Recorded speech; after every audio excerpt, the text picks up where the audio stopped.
ہم جنت میں جہاں چاہیں اپنی جگہ بنا سکتے ہیں۔ فنعم اجر العاملین، بس بہترین اجر ہے عمل کرنے والوں کے لیے۔ وترى الملائکۃ، اور تم دیکھو گے فرشتوں کو، حافین من حول العرش، جو عرش کے گرد حلقہ بنائے ہوئے ہوں گے، یسبحون بحمد ربہم، جو اپنے رب کی تسبیح اور حمد بیان کرتے ہوں گے۔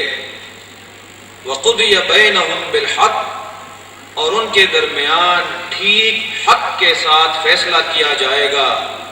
وقیل الحمدللہ رب العالمین، اور کہا جائے گا ہر طرف سے کہ تمام تعریفیں اللہ کے لیے ہے جو رب العالمین۔ حضرات، یہ میں نے آپ کو قرآن عظیم کا ایک حصہ سنایا ہے۔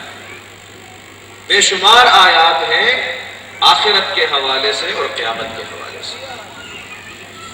یہی وجہ ہے کہ اللہ کے نبی صلی اللہ علیہ وآلہ وسلم نے احادیث کے ذریعے، قولی احادیث ہے، مثالوں کے طریقے سے سمجھانے کا انداز ہے، اس فکر کو راسخ کرنے کی کوشش کی ہے۔ آخرت کا جو بنیادی عقیدہ ہے، اس کو سمجھانے کی اللہ کے نبی صلی اللہ علیہ وسلم نے انسانوں کی زبان میں سمجھانے کی کوشش کی۔ مثال کے ذریعے سمجھایا ہے۔ رسول اللہ صلی اللہ علیہ وسلم نے فرمایا ہے، مالی وللدنیا، مالی وللدنیا، میری اور دنیا کی مثال کیا ہے، یا میری اور دنیا کی نسبت کیا ہے؟ انما مثلی و مثل الدنیا کراکب صار فی یوم صائف، بے شک میری مثال اور دنیا کی مثال اس گھڑ سوار انسان کی طرح ہے، اس شخص کی طرح ہے جو گھوڑے سوار جا رہا ہو، فی یوم صائف، انتہائی گرم دن میں، گرمی کے موسم میں جو تپش ہوتی ہے اور عرب کے صحرا ہیں، اس صحراؤں میں، ان صحراؤں میں اور انتہائی گرم موسم میں یہ گھڑ سوار اپنے گھوڑے پر سوار جا رہا ہے۔ اب یہ مثالیں ہیں تو سننے والا سمجھ سکتا ہے کہ جب گرمی ہے اور جب صحرا ہے تو اس گھڑ سوار کو آرام کی بھی کہیں ضرورت پڑے گی، کہیں کچھ فاصلے کے بعد سستانے کی اس کو ضرورت پڑے گی۔ سمجھنے والا سمجھ سکتا ہے کہ اس کو پیاس بھی لگی ہوگی، پانی کی بھی ضرورت پڑے گی۔ تو فرمایا، فَرُفِعَتْ شَجَرَةٌ فَقَالَ تَحْتَ ظِلِّهَا سَاعَةً، اچانک اس کو ایک سایہ دار درخت دکھائی دیتا ہے۔ سمجھانے کے لیے مثال ہے، کچھ فاصلے کے بعد اچانک اس کو سایہ دار درخت دکھایا جاتا ہے، دکھائی دینے لگتا ہے۔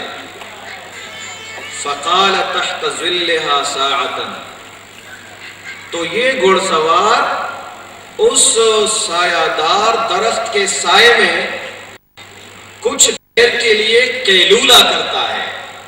قال سے یہاں مراد ہے قیلولہ کرنا، آرام کرنا۔ ثم راح وترکها، پھر اپنے منزل کی طرف چل پڑتا ہے اور اس سایہ دار درخت کو وہی چھوڑ دیتا ہے۔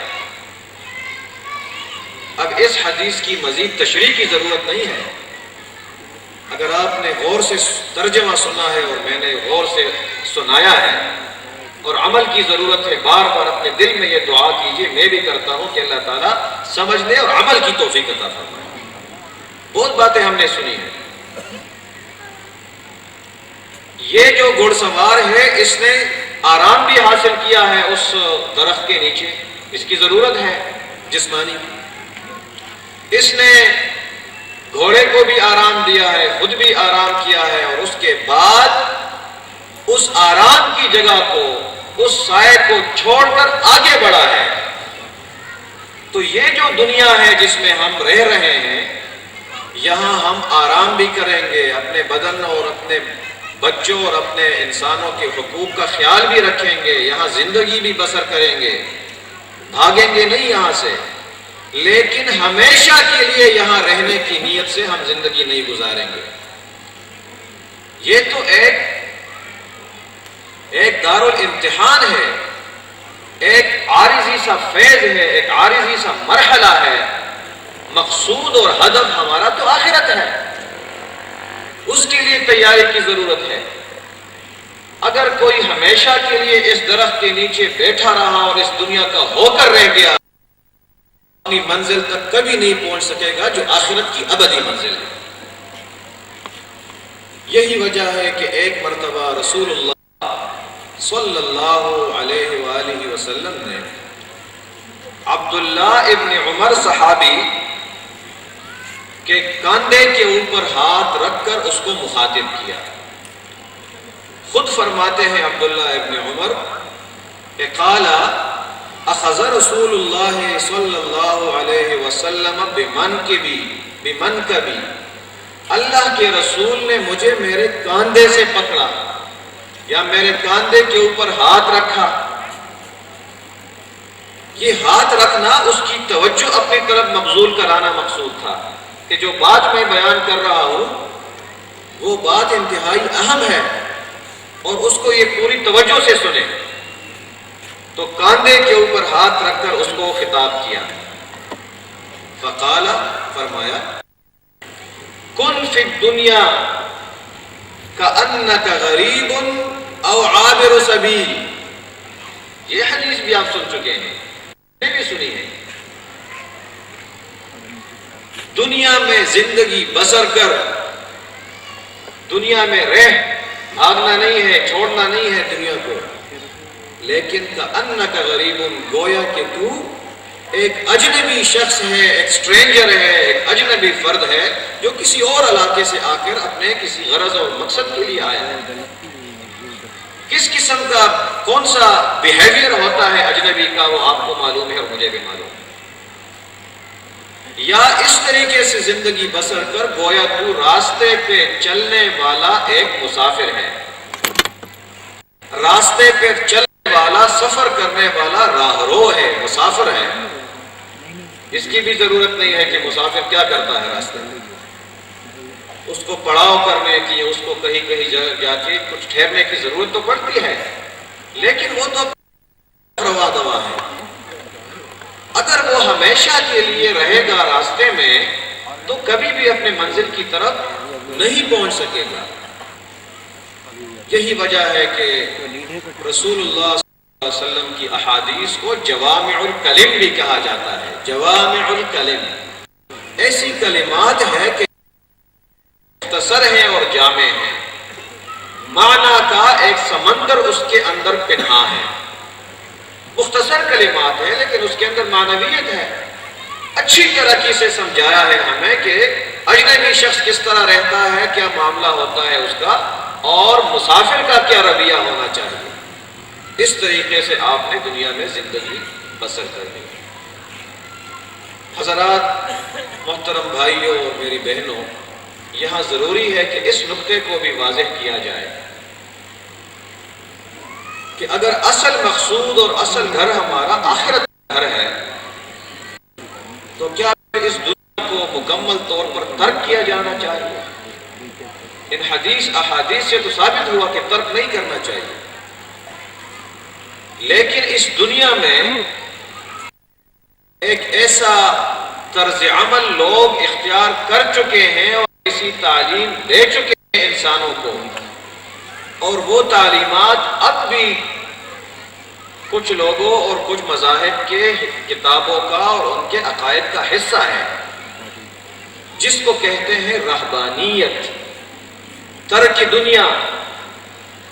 اگر یہ دنیا بری چیز ہے اور یہ بڑی آزمائش کی جگہ ہے تو اس کو ترک کر کے جنگلوں کی طرف بھاگنا چاہیے، انسانوں سے بہت دور، کہیں غاروں میں جا کے پناہ لینی چاہیے۔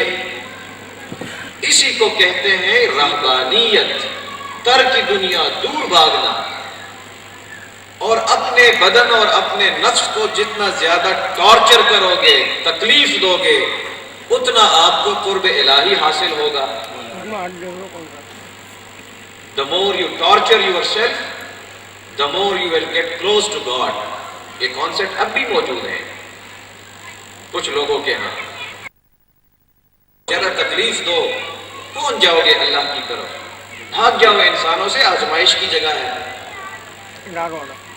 قرآن نے اس کانسیپٹ کو رد کیا ہے، اس تصور کو مکمل طور پر رد کیا ہے. وَرَهْبَانِيَّةً ابْتَدَعُوهَا مَا كَتَبْنَاهَا عَلَيْهِمْ فِي الْكِتَابِ. رہبانیت کا تصور انہوں نے خود ایجاد کیا ہے. یہ تعلیم ہم نے نہیں دی تھی ان کو کتاب میں، یہ تو ان کا اپنا بنا بنایا طریقہ ہے کہ دور بھاگ جاؤ انسانوں سے. اور رسول اللہ صلی اللہ علیہ وسلم نے فرمایا لا رہبانیت فی الاسلام، اسلام میں تو رہبانیت نہیں ہے.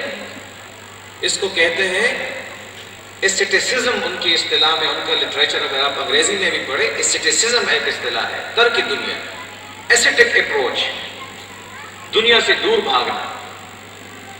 اسلام میں رہبانیت نہیں ہے، لیکن اسلام میں پھر ایک اور کانسیپٹ ہے جس کو زہد کہتے ہیں. صحابہ کرام اور تمام اہل ایمان کو زاہدین ہونا چاہیے. زہد فی دنیا کی صفت ان کے اندر موجود ہونی چاہیے، لیکن رہبانیت سے دور بھاگنا چاہیے. وہ زہد کیا ہے؟ مختلف تعریفات بھی لوگ کرتے ہیں، لیکن سیدھی سیدھی بات یہ ہے کہ آخرت کو دنیا کے اوپر ترجیح دینے کو زہد کہتے ہیں. آخرت کی زندگی کو دنیا کے اوپر پریفر کرنا اور ترجیح دینا، اور جب کلیش آئے دونوں کے درمیان تو آخرت کو لینا اور اس کو چھوڑنا. جب یہ بربادی کا ذریعہ بنے تو اس کو چھوڑ دینا اور پھر آخرت کو لے لینا. صحابہ کرام رضوان اللہ تعالی علیہم اجمعین کی زندگی میں یہ زہد بھرپور طریقے سے موجود تھا. میں آپ کو دو مثالیں دیتا ہوں. حضرت سعید ابن عامر جمحی رضی اللہ تعالی عنہ ایک صحابی رسول ہے.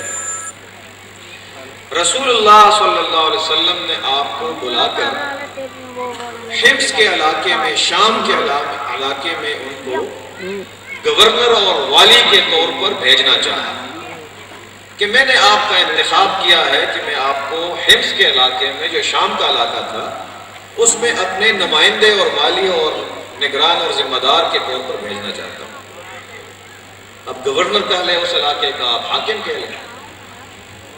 انہوں نے تو پہلے انکار کیا کہ جی کوئی اور مناسب، لیکن ہمارے فاروق رضی اللہ عنہ نے فرمایا کہ آپ ہی کا انتخاب میں نے کیا. چلے گئے حمص کے علاقے میں.